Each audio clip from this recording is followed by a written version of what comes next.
ஓடி விளையாடு ஓய்ந்திருக்கலாகாது. அதுக்கு தான் சூப்பர் சரவணா ஸ்டோர்ஸ்ல சம்மருக்கு ஆடைகள் வாங்கும் போது outdoor games free. Super Saravana Stores summer கோடையை கொண்டாடலாம். தமிழ் குரல் நேயர்களுக்கு வணக்கம். இது ஒரு சிறப்பு நேர்காணல். அரசியல் விமர்சகர் திரு மருதையன் அவர்களோட இணைஞ்சிருக்கோம். வணக்கம் தோழர். வணக்கம். இந்த பேச்சுவார்த்தைக்கு நடுவே திரும்பவும் போர் வராது, நிரந்தரமான ஒரு அமைதி வரும் அப்படின்னு எதிர்பார்க்கப்பட்டது. ஆனால் 2ஆம் கட்ட பேச்சுவார்த்தையை திரும்பவும் துவங்கியிருக்கிறாங்க. அதுக்கு ஈரான் போக முடியாது அப்படிங்கிற நிலைப்பாட்டில் இருக்காங்க. இன்னொரு பக்கம் ஈரானினுடைய கப்பலையே அமெரிக்கா சுட்டிருக்காங்க, சிறைப்பிடிச்சிருக்கிறாங்க. இன்னொரு பக்கம் பார்த்தா இந்திய கப்பலையும் ஈரான் சுட்டிருக்காங்க. இது மாதிரி பல பிரச்சனைகள் தொடர்ச்சியாக இதை ஒட்டி நடந்துட்டு இருக்கு. திரும்பவும் யுத்தம் வர்றதுக்கான வாய்ப்பு இருக்கா? வாய்ப்பு இருக்குது. யுத்தம் வர்றதுக்கு வாய்ப்பு இருக்கா, பேச்சுவார்த்தை தொடர்வதற்கு வாய்ப்பு இருக்கா அப்படின்றது ரெண்டு எதிர்நிலையில் வச்சு பார்க்காம, இது திருடன் உண்டு ஆனால் பயம் இல்லை அப்படின்னு ஒரு சொல்லுவாங்க, ஒரு கள்ளன் உண்டு பயம் இல்லைன்னு சொல்லுவாங்க. அந்த மாதிரி யுத்தம் இருக்குது, பேச்சுவார்த்தையும் இருக்குது.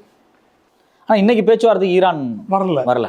இப்போது இது ஏன் அப்படின்னு புரிந்து கொள்வதற்கு எப்படி பேச்சுவார்த்தை முதல்ல வந்துச்சுன்னு புரிஞ்சுக்கணும். நம்ம முதல்லேருந்து பேச்சுவார்த்தையை கேட்டது ட்ரம்ப். அது ஈரான் தான் பயந்து கேட்டுச்சு அப்படின்னு ட்ரம்ப் சொல்லிட்டு இருந்தார்.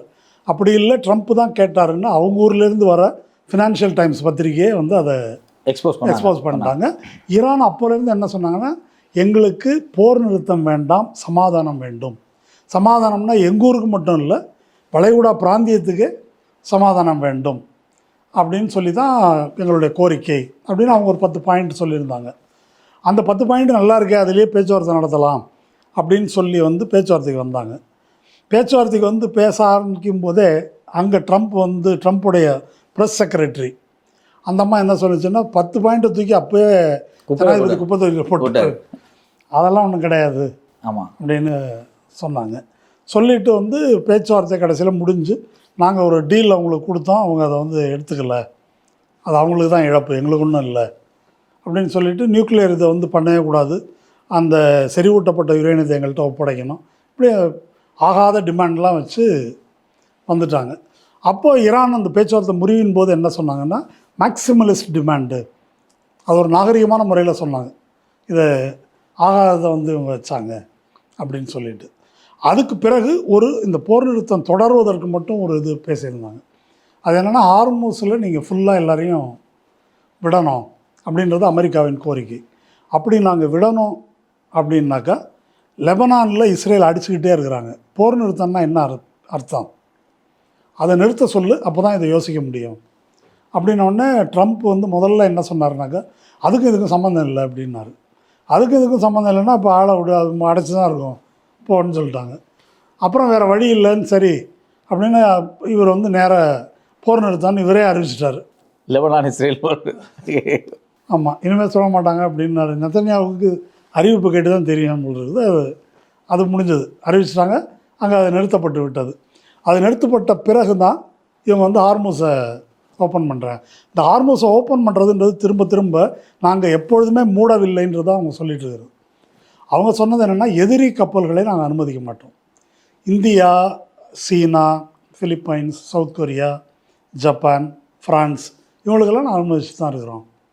அப்படி தான் இருந்தது, அது நமக்கு தெரியும். அப்படி இல்லை, எல்லாத்துக்கும் திறந்து விடணும் அப்படின்றது ஒரு கோரிக்கை. ஓப்பன் பண்ணிட்டாங்க. ஓப்பன் பண்ண உடனே அதில் என்னன்னாக்கா, இந்த முற்றுகையை இப்போ இவங்க விலக்கிக்கணும். ஓப்பன் பண்ணலைன்றதுக்காக தான் அமெரிக்க கடற்படையை கொண்டு ஆமாம் ஒரு 50,000-60,000 பேரை வச்சு முற்றுகையிட்டு அதிநவீன ஆயுதங்கள், விமானம் தாங்கி கப்பல்கள் அதோடு போட்டு வச்சுருந்தாங்க. முற்றுகையை விலக்கிக்கணும். திறந்த உடனே ட்ரம்ப் என்ன சொன்னாருன்னாக்கா, இந்த முற்றுகையை விலக்கி கொள்ள மாட்டோம், ஈரானுக்கு யாரும் கப்பல் போகவும் கூடாது, வரவும் கூடாது, மிச்ச கப்பலை தான் நாங்கள் விடுவோம் அப்படின்னு ஒரு புது ட்விஸ்ட்டு ஒன்று விட்டு, எப்போ நாங்கள் முற்றுகையை விலக்குவோம்னா 100% பேச்சுவார்த்தை முடிஞ்சு நான் நீட்டுற இடத்துல அவங்க கையெழுத்து போடணும், அப்போ தான் நாங்கள் முற்றுகையை விலக்குவோம், இது வேலைக்கு ஆகாது அப்படின்னு இப்படி ஒரு பேச்சு நடந்துட்டு இருந்துச்சு.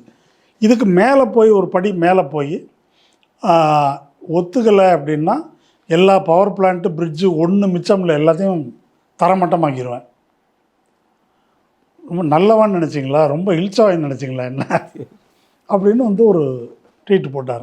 இது போட்ட உடனேயே இந்த ஈரானுடைய ஸ்பீக்கர் இருக்கிறார் இல்லையா, இந்த பேச்சுவார்த்தையை நடத்திய கலிபாஃப், இது வந்து நேற்று சாயங்காலம் 6:15 மணிக்கு இல்லை 6:45 மணியோ 7 மணிக்கு ட்ரம்ப் இதை போடுறாரு. அதுக்கப்புறம் அவங்க கூடி பேசிட்டு நடுராத்திரி நம்ம இந்திய நேரப்படி 3 மணிக்கு முற்றுகையை விலக்காத வரை ஹார்முஸை வந்து நாங்கள் மூடிடுவோம். இதற்கு இடையில் தான் இந்த சம்பவங்கள் நடக்குது. ஈரான் கப்பல் வருது. ஸ்பீக்கர் கூட போட்டிருந்தாரு, இவங்க வந்து திருப்பியும் வந்து ஃபோர்ஸ் அக்குமுலேட் பண்ணிருக்காங்க சில இடங்கள்ல அப்படிங்கிறத அவர் பண்ணார். இதுக்கு இடையில தான் ஈரானுக்கு சீனாலேருந்து ஈரானோட கப்பல் ஒன்று, அது வந்து வணிக கப்பல், அந்த கப்பல் ஏதோ சரக்கு ஏற்றிட்டு வருது. அந்த கப்பல் உள்ளே வரும்போது இவங்க அமெரிக்க கடற்படை வந்து அது வந்து சர்வதேச கடல் எல்லை வழியாக ஹார்முஸ்க்குள்ளே நுழையக்கூடாதுன்னு இவங்க சொல்கிறாங்க. அவங்க அதை சட்டம் பண்ணாமல் போகிறாங்க.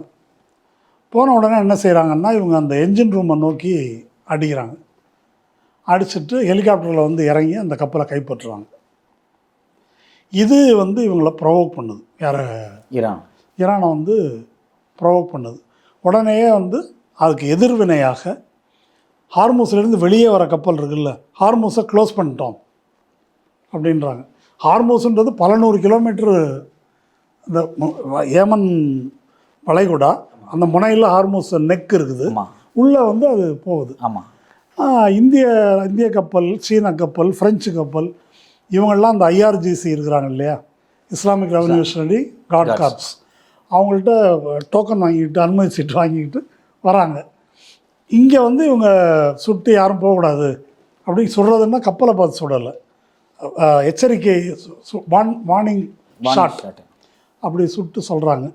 அதில் வந்து இந்திய கப்பல்லேருந்து நாங்கள் இது மாதிரி அனுமதி வாங்கிட்டு வந்திருக்கிறோம் அப்படின்னு அவங்க ஆடியோவில் அவங்க சொல்கிறாங்க. இல்லை நிலைமை வேறு அப்படின்னு சொல்லி இவங்க க்ளோஸ் பண்ணிடுறாங்க. அந்த கப்பலை யூட்டர்ன் எடுத்து உள்ளே போங்க அப்படின்னு சொல்லி திருப்பியும் ஹார்முஸுக்கு தாண்டி மறுபடியும் வெளியே வரக்கூடாது, உள்ளே போங்க அப்படின்னு சொல்லிடுறாங்க. இதுதான் டெவலப்மெண்ட், நேற்று நடந்திருக்கிற டெவலப்மெண்ட். இதில் இப்போ திருப்பி நம்ம வந்து ஒரு பேச்சுவார்த்தை வரும், இது சுமூகமான ஒரு முடிவுக்கு போகும்னு எதிர்பார்த்த சூழலில் ஏன் நீங்கள் ஏற்கனவே பலமுறை என்ன சொன்னீங்க அப்படின்னா, இந்த யுத்தத்தை நடத்துறதுல அமெரிக்காவுக்கு பெரிய சிக்கல் இருக்குது, அவங்க நடத்த விரும்பலை, அவங்க எப்படியாவது இதுலேருந்து வெளியே போகணும் முயற்சி பண்ணுறாங்க அப்படின்னு நீங்கள் சொன்னீங்க. ஆனால் இதில் பார்க்கும்போது திரும்பவும் அமெரிக்கா தான் அந்த பிரச்சனையை வந்து மறுபடியும் உருவாக்குற மாதிரியே இருக்கே. இது இல்லை, ட்ரம்ப்புக்கு வந்து ஒரு பிரச்சனை இருக்குங்க. ஈரான் வந்து ஒரு துக்கடா நாடு. முதல்ல அவங்க என்ன சொன்னாங்க, போய் அடித்தா ஒரு 3 நாளில் முடிச்சிடலாம், கம்பெனியை காலி பண்ணுறோம், 3 நாளில் மக்கள் எழுச்சியை உருவாக்குறோம், அதிகாரத்தை பிடிக்க மாட்டோம் அப்படின்னு நெத்தன்யாகு ட்ரம்ப் மண்டையை கழுவி கூட்டின்னு வந்துட்டார். வந்தாங்க. அது போயிட்டே இருக்குது. அதனால தான் பாகிஸ்தானை கூப்பிட்டு இதை பேசி முடிச்சு விடுங்க அப்படின்னு. அப்படி சொன்னாலும் இவர் உலக நாட்டாமை என்ற முறையில் அவருக்கு ஒரு அவமானம் ஜெயித்தோம் அப்படின்னு இருக்கணும். அப்போ அதனால தான் ஒவ்வொரு முறையும் முதல்ல பேச்சுவார்த்தைக்கு வரும்போதும் அந்த 10 பாயிண்ட்டு சூப்பர் பாயிண்ட்டுன்னு ட்வீட் போட்டிருக்காரு. அதுக்கப்புறம் அதை தூக்கி குப்பையில் போட்டாங்க அப்படின்னாங்க. இப்போ வந்து இதே மாதிரி ஒத்துக்கலைன்னாக்கா நான் அடித்து இது பண்ணுவேன். இது ட்ரம்ப்போட ஸ்டைல். ட்ரம்ப் வந்து தனிநபர் என்ற முறையில், அமெரிக்கா ஒரு வல்லரசு, அதோட தன்மையே வந்து ஜனநாயகத்துக்கு எதிரானது, அடாவடித்தனம். ட்ரம்ப்போட தனிப்பட்ட குணாதிசயம் என்னென்னா ஒரு லோக்கல் ரவுடி மாதிரி.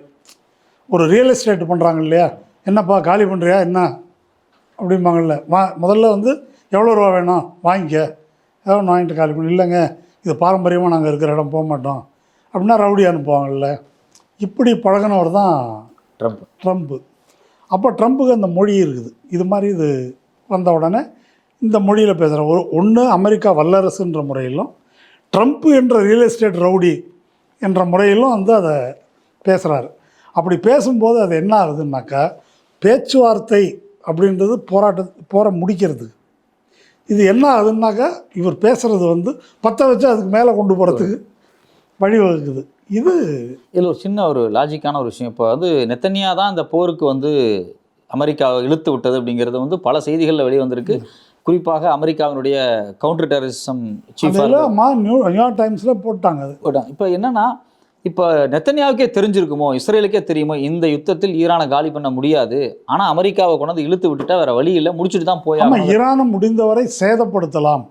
ஆனால் ஈரானை இவங்க நினைச்ச மாதிரி ஒரு 3 நாள்ல யுத்தத்தை முடிக்க முடியும்னு உண்மையிலேயே இஸ்ரேல் நம்பி இருக்குமா? இல்லை, நம்பவில்லை. அப்போ அமெரிக்காவை ஏமாத்தி தான் உள்ளதுக்குள்ள கொண்டு வரும். ஆமாம், இஸ்ரேலுடைய கருத்து என்னன்னு கேட்டால், முடிஞ்ச அளவுக்கு ஈரானை நாசமாகணும். இது வந்து அவங்க காசாலேருந்து ஹிஸ்புல்லா விஷயத்துலேருந்து அவங்களுக்கு ஒரு டேர்ம் இருக்குது, மோயிங் த கிராஸ் அப்படின்னு. சுற்றி உள்ள நாடுகள் எல்லாரையும் அவங்க பகைவர்களாக தான் பார்க்குறாங்க, அவங்க மேலே ஆதிக்கம் செலுத்தணும்னு நினைக்கிறாங்க. மோயிங் த கிராஸ்னால் அந்த வீட்டிலலாம் வந்து புல்வெளி வச்சுருப்பாங்கல்ல, புல் ஒரு வளர்ந்த உடனே மெஷினை வச்சு ஓட்டி ஒரு லெவலில் வைப்பாங்க இல்லையா, அது மாதிரி வந்து ஹமாஸை அடக்கி வைக்கிறது, ஹிஸ்புல்லா அப்பப்போ அடிக்கிறது. அது மாதிரி ஈரானை ரொம்ப நாளாக அடிக்கலை, அடித்து ஒரு 10 வருஷம் பின்னால் கொண்டு போய் வச்சிடணும் அவங்கள. அவன் ரெடியாகி வர்றதுக்கு வந்து டைம் ஆகும். இதுதான் இஸ்ரேலோட அஜெண்டா. கவிழ்க்க முடியும் அப்படின்னு நம்பி வந்து அவங்க கொண்டு போனதை நான் நினைக்கல. இந்த காரியத்தை முடிக்கணும் அப்படின்றது ஒரு பெரிய பின்னடைவை ஏற்படுத்தணும் அப்படிங்கிறது தான் இவங்களுக்கு நெத்தன்யாவுக்கு நோக்கம் அவ்வளோதான். அது அமெரிக்காவில் இருக்கக்கூடிய வல்லரசு ஜனநாயக கட்சிக்காரங்க, ரிப்பப்ளிக்கன் பார்ட்டிலேயே உள்ள ஆட்கள், இவன் நம்மளை யூஸ் பண்ணுறாங்க அப்படின்னு வந்து அவங்க தான் கத்துறாங்க. நம்ம என்ன அமெரிக்கா இழிச்சவாயினா, அவனுக்கு அடியாளா, நம்ம அவனுக்கு பாதுகாப்பு இல்லைன்னா அவன் பார்த்துக்க வேண்டியதானே, நம்மளை எதுக்கு இழுத்து விட்றான் அப்படி. இதை ட்ரம்ப் ஏமாந்துட்டார். ட்ரம்ப் ஏமாறலை, ட்ரம்ப்புக்கு அதில் பல கணக்குகள் இருக்குது. நமக்கு அது என்னென்ன கணக்கு அப்படின்னாக்கா, பிஸ்னஸ் இஸ்ரேலுக்கும் மருமகனுக்கும் ஜாயிண்ட் வெஞ்சர் இருக்குது, யுஏஇக்கும் மருமகனுக்கும் ஜாயிண்ட் வெஞ்சர் இருக்குது, பில்லியன்ஸ் ஆஃப் டாலர்ஸ், கொஞ்சம் நஞ்சம் இல்லை. அது கிரிப்டோவில். இஸ்ரேலில் அது மாதிரி பிஸ்னஸ்ஸு, ரியல் எஸ்டேட் பிஸ்னஸ்ஸு, காசாவில் மறுகட்டுமான பணி, அதில் மருமகனுக்கு வந்து இன்ட்ரெஸ்ட் இருக்குது. இது இல்லாமல் இந்த போரில் வந்து சமாதானம் வருது, போர் வருது, சமாதானம் வருது, ஸ்டாக் மார்க்கெட் ஏறுது இறங்குது. ஒவ்வொரு வாட்டி ஏறும்போதும் இறங்கும்போதும் பல மில்லியன் டாலர்கள் கை மாறுது. அப்படி கை மாறினது ட்ரம்ப்புக்கு வேண்டியவர்களுக்கு எவ்வளோ மாறி இருக்குன்றது கடவுளுக்கு தான் வெளிச்சம். கடவுளுக்கு வெளிச்சம்னா நம்ம இந்த அம்மா இந்த ஸ்டாக் மார்க்கெட்டில் வந்து இந்த அம்மா பேர் என்ன, லக்ஷ்மி ராமகிருஷ்ணாவா, ஒரு கைதானாங்க இல்லையா, இமயமலையிலேருந்து ஒரு குரு சொன்னார் அப்படின்னு சொல்லிட்டு. அது என்ன அப்படின்னு சொன்னால், பங்குச்சந்தை சூதாட்டத்தில் முன்னாலேயே இவர்களுக்கு தெரிகின்ற தகவலை நமக்கு வேண்டியவர்களுக்கு பகிர்ந்து அதன் மூலம் பல கோடிக்கணக்கில் லாபம் இருக்கிறது. ஆமாம். இதில் இந்த நேரத்தில் நீங்கள் சொல்லும்போது இன்னொரு விஷயம் ஞாபகம் வருது. ஒயிட் ஹவுஸினுடைய முன்னாள் சீஃபாக இருந்தவர், அவர் மிஸ்டர் பெயிண்டர், அவர் கூட ஒரு ட்வீட் போட்டிருந்தார். ஈரான் யுத்தத்தை மையமாக வச்சு கல்ஃப் நாடுகளை வந்து ட்ரம்பினுடைய மருமகனுடைய நிறுவனத்திலிருந்து ட்ரோன்களை வாங்க சொல்லி ப்ரெஷர் போட்டாங்க, பென்டகனோட ஒப்பந்தங்கள் நடந்திருக்கு அப்படிங்கிற தகவலையும் அவங்க சொன்னாங்க.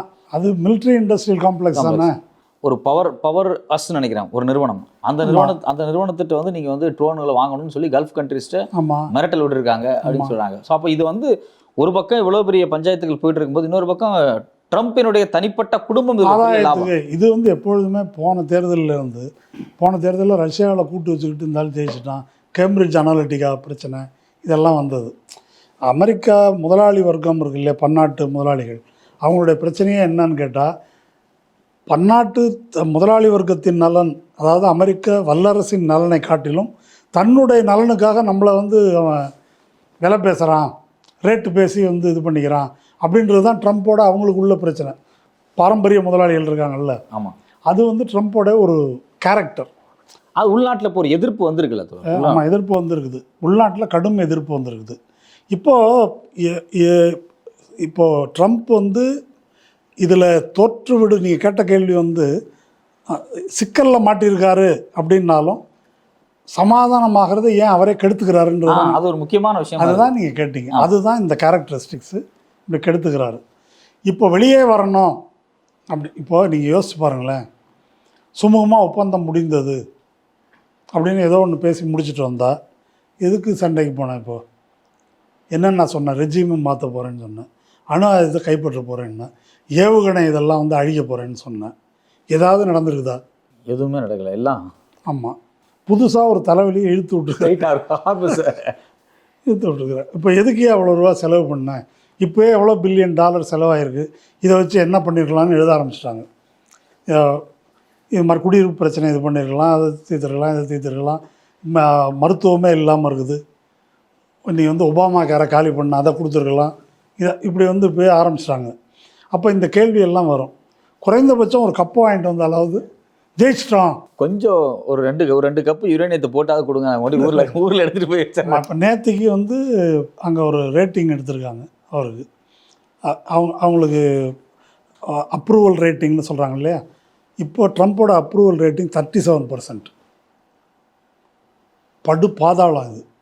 அப்போது இதை வந்து எப்படி சமாளிக்கிறது, ஏதாவது ஒன்று செஞ்சு பண்ணணும் அப்படின்ட்டு கிறுக்கு முத்தி போய் தான் இந்த மாதிரிலாம் வந்து ட்ரம்ப் வந்து செய்கிறத பார்க்குறோம். இது ஒன்று. இந்த ஜோ கென்ட்னு ஒருத்தர் ரிசைன் பண்ணார் தெரியுமா? ஆமாம், பயங்கரவாத தடுப்பு உளவு பிரிவின் தலைவராக இருந்தவர், ட்ரம்ப்பின் தீவிர மாகா ஆதரவாளர், மேக் அமெரிக்கா கிரேட் அகெயின் ஆதரவாளர். இந்த ஈரானால் நமக்கு ஒன்றும் ஆபத்து இல்லை, இதெல்லாம் பொய் அப்படின்னு சொல்லிட்டு ரிசைன் பண்ணார். அவர் இப்போ என்ன சொல்லியிருக்காருன்னா, நீ இது மாதிரி பவர் பிளான்ட்டில் குண்டை போடுவேன், பாலத்தை உடைப்பேன்ற, ஏற்கனவே நம்ம பேர் ரிப்பேர். இப்போ இதை செஞ்சால் ஈரானுக்கு பாதிப்பு. அவன் பிடிச்சி அங்கே இங்கெல்லாம் குண்டு போட்டு எல்லாத்தையும் கொளுத்தி விட்ருவாங்க. என்ன? ஆமாம், இப்போ அவங்க ஆமாம், மொத்தமாக பிரச்சனையாகி டாலர் வந்து படுபாதாளத்துக்கு போகும்.